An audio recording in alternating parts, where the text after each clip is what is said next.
Mi nombre es Daniel E. Pose y esto es DEP Comunicación. Hoy tuvimos, no sé si decir la suerte, porque a veces en el azar no creo, de que un escritor de talla internacional nos abriera la puerta de su universo, nos invitara a conocer su arte, a conocerlo. Bienvenido Mario Peluche Hernández, que desde España nos abrió la puerta para que juntos caminemos los senderos por los cuales él habita.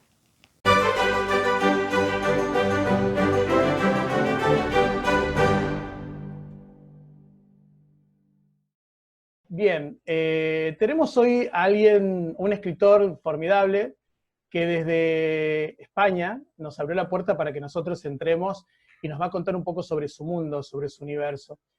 Bienvenido, Mario Peluche Hernández. Bienvenido a este espacio y gracias por abrirnos la puerta.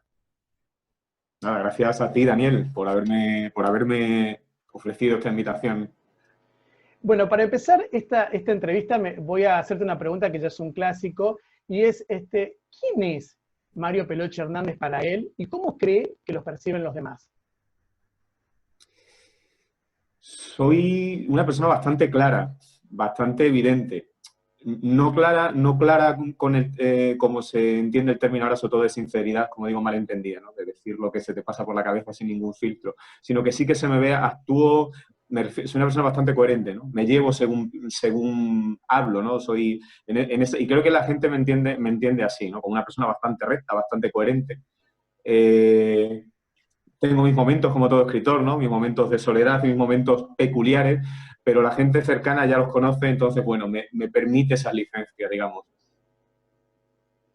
Digamos, ¿en qué momento vos decís, quiero empezar a escribir en tu vida? Pues yo en realidad en la escritura profesionalmente llevo poco más de 5 años. Escribiendo llevo mucho más, claro. Como digo, siempre primero fue la lectura, primero fue el lector. Fui un niño, un ratón de biblioteca, un niño bastante tímido. Me preguntabas antes, me decía que si yo era andaluz. Claro, yo nací en Andalucía, pero emigré muy pronto, me fui muy pronto a otra región, a Extremadura, que es la región de mi padre, y el cambio fue un poco traumático para mí. Entonces, en ese tránsito, yo pues me costó hacerme con la gente, yo me dediqué mucho a leer, mucho a la lectura. Y como digo siempre, primero fue la lectura, creo que en todo escritor funciona así, ¿no? Y luego llega un momento siempre en que tiendes a decir, yo también quiero crear mis propias historias, pero durante mucho tiempo no dejaron de ser más que meros entretenimientos.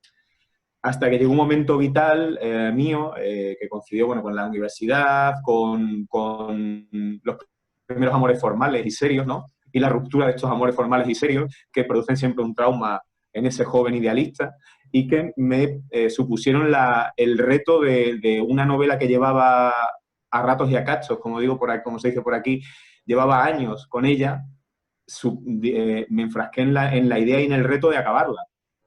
Y bueno, la acabé y fue mi primera novela, Hécate, y bueno, ya digo, eso fue casi más un reto personal, es decir, voy a ver si soy capaz de hacer esto. Y bueno, supuso una Bien, inmensa alegría. hablemos un poco de Écate, esa novela que un poco te insertas desde un lugar como escritor, digamos, sobre todo de novelas, de una narrativa muy profunda. Contame un poco de Écate, ¿cómo fue el proceso creativo a lo largo de todos esos años y qué sentías a medida que las ibas construyendo? Pues, como te dije, fue una pulsión el escribirla, fue una necesidad de retarme a mí mismo, de ver si era capaz de hacerlo, ¿no? Siempre he leído que tienes que escribir de lo que mejor conoces, en tu primera vez, ¿no? Y como yo me desbrigaba en esto de la escritura, y a quien mejor conozco es a mí, pues el protagonista tiene mucho de mí, ¿no? A partir de ahí utilicé las influencias que yo había tenido, he leído mucho terror, mucho thriller psicológico, mucho suspense, y son los elementos que utilicé en la primera novela. Entonces, ya te digo que supuso ese reto. También conté con la ayuda pues llegó un momento que el bloqueo del escritor en una primera novela, conté con la ayuda de mi hermana, que hizo de lector cero, de lector beta, digamos, ¿no? Y fue la persona que un poco me orientó en ese mare magnum de ideas que te surgen y que como primera novela a veces te desbordan. pero fue una experiencia increíble. Acabarla, sobre todo, fue una experiencia para mí catártica, vaya. Y en el proceso, por ejemplo, una vez que la terminaste, ¿no? El proceso de poder publicar, ¿no? Porque sabemos que a veces acceder a una editorial y es bastante difícil, por lo menos en Latinoamérica esto Sí. es una tarea enorme. ¿Cómo fue? Pues lo hice, a ver, te informas de cómo lo puedes hacer. Mi idea fue hacerlo a lo clásico, es decir, voy a enviar mi novela a editoriales directamente, ¿no? Tenías la opción de voy a contactar con alguna agencia literaria, con un agente literario, o ir a concursar en algún premio. En mi caso, utilicé esa vía, la vía más clásica de enviarla a alguna editorial, ¿no? Informarme de qué editoriales podían adecuarse al género o a los géneros que toca mi novela. Y bueno, me contestaron, no tuve que tocar demasiadas puertas en ese aspecto, quizá, bueno, tuve esa suerte, en fin, o interesó la novela, entiendo, y tuve esa suerte de que además me contestaron además vía postal, o sea, algo también muy clásico, y ese sobre que te llega, sí, fue curioso, no, ahora se hace de otra manera, y como te digo, no es hace tanto tiempo, pero esa carta que te llega de la editorial, donde lo primero que lees, bueno, te llegan 4 o 5 folios, la crítica y tal, pero lo primero que lees es que están interesados en publicarte, pues también supone un momento increíble, vamos, es uno de los momentos que no olvidaré en mi vida, vaya. Así que, bueno, esa supuso mi, mi experiencia con la literatura en ese aspecto, con la publicación. ¿Y cómo es la comunión o el juego que se realiza entre los lectores y vos? Por ejemplo, cuando alguien, obviamente, surge este juego, esta cosa lúdica entre lector y escritor, y los comentarios y las críticas, ¿cómo los recibiste? ¿Algunos comentarios te sorprendieron, te asombraron? ¿Cómo fue ese proceso? Pues siempre dicen que las críticas hay que asumirlas, ¿no? Con elegancia y con corrección. Reconozco que las críticas fueron positivas, fueron menos positivas, hay un poco de todo. Y reconozco que para las que fueron menos positivas, para mí supusieron como digo, un guantazo de realidad. O sea, me dolieron muchísimo, ¿no? Como algo muy personal y cuesta mucho recibirlas. Con esta novela he tenido la suerte de volver a reeditarla hace poco y he tenido una experiencia muy directa que se hizo a través de Internet con los lectores. Una experiencia en la cual ellos reciben el libro y íbamos analizando al mismo tiempo ellos y yo el libro por partes, ¿no? Hablando pues, de dioses, hablando de un poco de lo que toca el libro. Entonces, en ese aspecto pude hablar directamente con ellos, hacían preguntas, ellos me contestaban y esta experiencia última que he tenido con la novela ha sido muy enriquecedora porque es curioso que te lo dicen siempre y no te lo crees. Los lectores se dan cuenta de cosas que tú no te habías dado cuenta en tu novela y parece increíble. Dice, no puede ser. E incluso llegan muchas veces más allá. E incluso finales o historias u opciones que tú no tenías en mente y te sorprenden diciéndote o saliéndote por ahí, que a mí me sorprende todavía eso muchísimo. Bien, hablemos sobre ese relato largo que Ojos Negros sobre el Támesis, ¿no? Creo que así se llama. Sí. Un poco, ¿cómo fue el proceso de escribirlo? O sea, ¿qué Bueno, te sí, disparó la idea de a poder todo esto construir tenía ese por aquí las relato? novelas, espérate, tenía el cate por aquí, que no se llama nada, Ah, y Ojos Negros sobre el Támesis. sí. Ya está, Bien, que después te simplemente vamos a bueno, pedir que nos leas fragmentos de ellas, ¿no? Pero bueno, hablemos de Ojos Negros sobre el Támesis. ¿De dónde surgió la idea de poder construir ese relato? pues es un relato, este relato estaba construido y hecho, armado hace bastantes años, pero un relato largo tiene mucha dificultad de publicación. Tú como autor lo sabrás, es complicado encontrar publicaciones que apuesten por un relato largo porque se queda justamente para maquetación y para comercialización no es lo ideal. Entonces yo este relato le tenía y tengo un conocido editor que había editado mi novela Hécate y me habló de que quería hacer una colección de libros pequeñitos, de formato pequeño, económicos, que llegaran más al lector, ¿no? Que se iban a llamar, una colección se iba a llamar Cortos en Blanco y Negro. Y yo le dije, digo, bueno, pues yo tengo este relato, a ver qué te parece. Y se lo envié y le gustó y me lo publicó. Y pues toca otra de mis influencias, que ha sido siempre pues, la novela de misterio clásica, eh, autores como Lovecraft o Arthur Machen, pues son los autores a los que yo de alguna manera homenajeo en esta novela de misterio de corte clásico victoriano. Vaya. Y tenés otro libro llamado El Molino de Dios, creo, que es también contándonos un poco sobre él. Sí. Uh -huh. También anda por aquí, también me lo he traído también. Este es el que utilizo en las lecturas, creo que se nota. Sí. Lo tengo también. Bien, contanos un poco sobre ese texto, sobre Molino de Dios. Pues es mi última novela, o fue mi última novela, porque tiene un par de años, acaba de cumplir un par de años, y es mi novela más ambiciosa, tanto en extensión de la novela como en temática, como en los géneros que intento tocar, porque al final en castellano lo que es ciencia ficción, el thriller y todos estos temas están menos trillados quizá, y es ambiciosa en tanto en cuanto quizá también a los personajes, ¿no? Todo empieza con la desaparición de uno de los personajes y su padre, con el que no tiene mucha relación, se va a embarcar en la búsqueda de un hijo, de ese hijo con el cual no tenía mucho contacto, había perdido el contacto, ¿no? Y va a recibir de él o va a tener de él su diario y a través de este diario va a conocer de nuevo a su hijo. Y no solo eso, sino que se va a embarcar en la búsqueda que estaba embarcada su hijo. Y bueno, esa búsqueda quizás es el leitmotiv de la novela, no solo de este personaje, sino de otros personajes. Es la búsqueda en este caso de su hijo. Otro personaje también va a buscar el amor perdido. Entonces es el tema principal que hay en la novela. Como digo yo, Dios es una excusa literaria, lo que a mí me interesa es la fe. Me interesa mucho más el tema de la fe, no la fe religiosa o no solo la fe religiosa, sino la fe que ponemos en las pequeñas cosas, las cosas que nos hacen avanzar, en el amor de las personas que queremos. Esa cosa que no se ve ni se siente ni pesa, pero que sin embargo mueve el mundo, ¿no? Como el amor. Eso es lo que a mí me interesaba. Y el proceso de transformación que le va a ocurrir a los personajes por distintas causas, ¿no? Como una especie de un viaje órfico de alguna manera, ¿no? Entonces, eso es lo que me interesaba, ¿no? Ese proceso de transformación en la búsqueda, en la que nos embarcamos todos en algún momento de nuestra vida por alguna causa, ¿no? Y eso es lo que intenté trasladar dentro de una temática en la cual sí que hay una temática de pues, un poco de ciencia ficción, de suspense con elementos sobrenaturales, pero como digo, creo que lo importante, esa trama está puesta al servicio de los personajes, que creo que es lo que al final, y por lo que me han comentado los lectores, al final lo que llega, ¿no? Entonces, ese sería más o menos el resumen.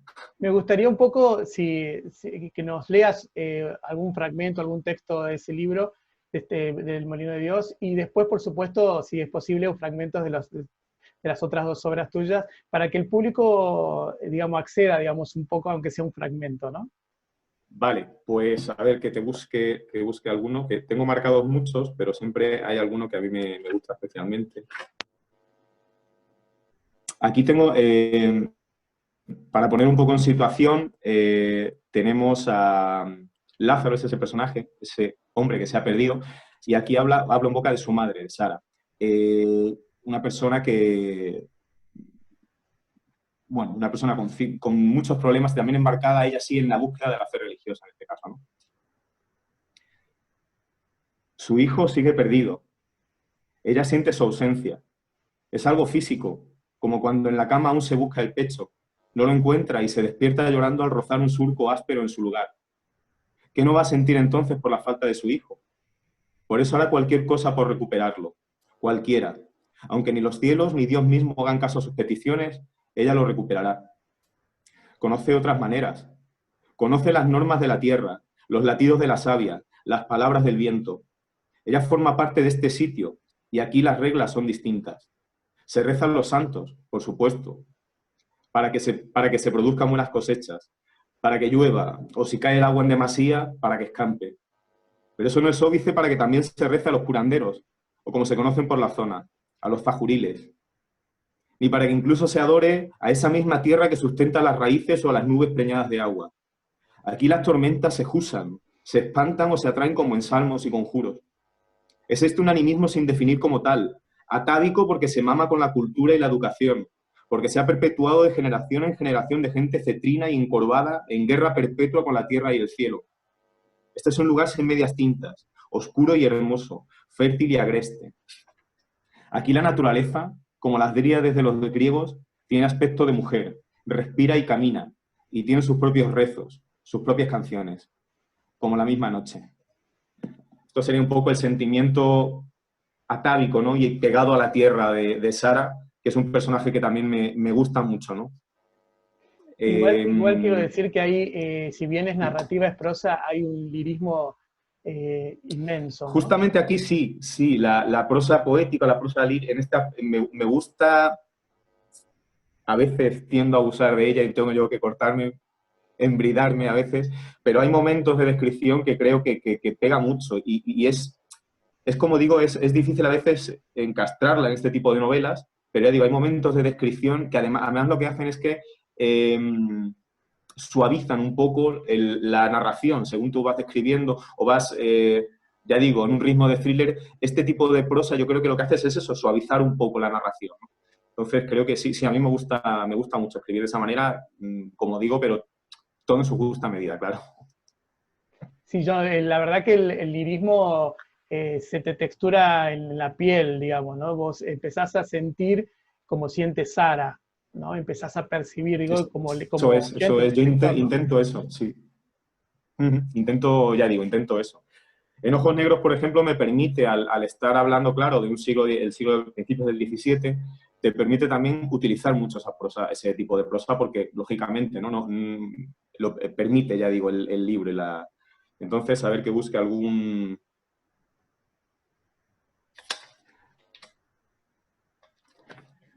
¿Leo también un fragmento entonces, Sí, Daniel? por favor. Bueno, bueno. El cuadro era lo primero que veía cuando me levantaba y lo último cuando me acostaba. Al principio apenas reparé en él. Debía de ser otro cuadro barato, de aspecto untuoso por el tiempo pasado junto a lámparas de aceite, y que serviría para cubrir algún desperfecto de la pared. Pero mi curiosidad artística, o quizá el propio destino, me hicieron acercarme a observarlo de cerca. Era un cuadro próximo al tenebrismo español. Todo sombras y oscuridad, excepto el rostro, brillantemente iluminado por un rayo de luz que parecía surgir de algún lugar indefinido de la parte superior del lienzo.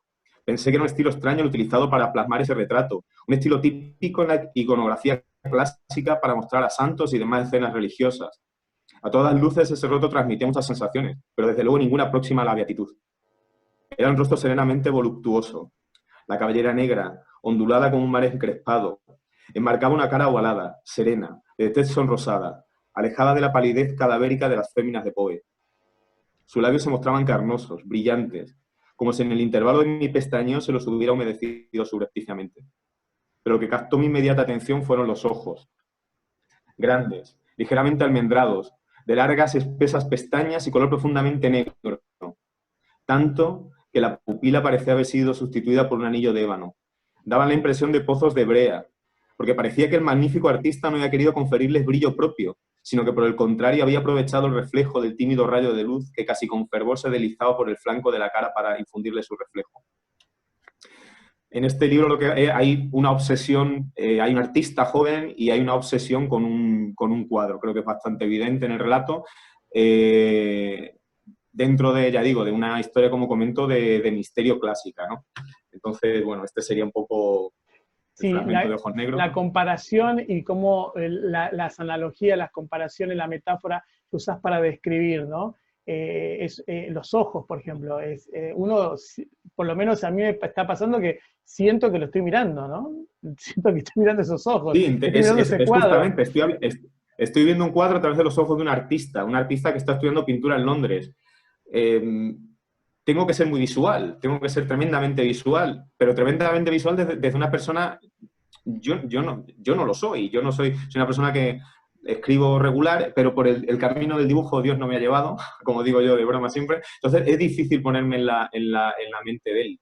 Y él ve la realidad, no solo el cuadro, sino toda la realidad la ve como con colores. Entonces sí he tenido que utilizar mucho también este tipo de lenguaje a la hora de hablar, de aproximarme al Y lo, protagonista de la novela. y lo maravilloso es que es un recurso que sirve para que la literatura pueda competir con esas otras disciplinas como es el cine o el video, ¿no? Que te muestran con la imagen y vos Claro, construís a través de las palabras, que es mucho más difícil, pero sin embargo es una herramienta que la literatura hoy por hoy la puede explotar justamente para poder competir, si es que llamamos que existe algún tipo de competencia, porque es cierto claro. que durante muchos tiempo la literatura alimentó a las otras disciplinas, pero ahora la literatura necesita de estas herramientas para poder marcar un camino. Así, la verdad que es Claro, maravilloso es cómo cierto. transmitir las sensaciones. claro, yo no quiero escribir pensando en, o sea, pensando en, como ha dicho mucha gente, ¿no? Oye, esto me lo imagino yo como película. Y digo, ya, pero yo no puedo escribir pensando en una película. Yo no puedo escribir pensando en, lógicamente te imaginas lo que escribes, pero tiene que estar circunscrito siempre al papel. Yo, o sea, no me gusta estar pensando en la acción de la película. Tú sabes, como escritor, que la literatura lleva otro ritmo y la escritura lleva otro ritmo. Entonces, hay momentos más visuales y momentos mucho más que tienen que ser de introspección o de reflexión, ¿no? Entonces, bueno, es lo que tú sabes, el secreto de intentar conllevarlo todo en su justa medida, que es lo complicado, vaya. Bien, ¿y de Hécate podemos escuchar algo? Sí, a ver, de Hécate, pues ya digo, al final estos son los textos que utilizo para lectura. Bueno, este capítulo también, claro, es que es complicado porque al final este que voy a leer también es muy de prosa muy poética. Entonces vas a decir, vaya, todos los libros son así. Lo que pasa es que justamente o los fragmentos que cojo para leer sí que pueden ser así. Porque los fragmentos que son un poco más de acción o de conversación y tal, en fin. A ver, a ver.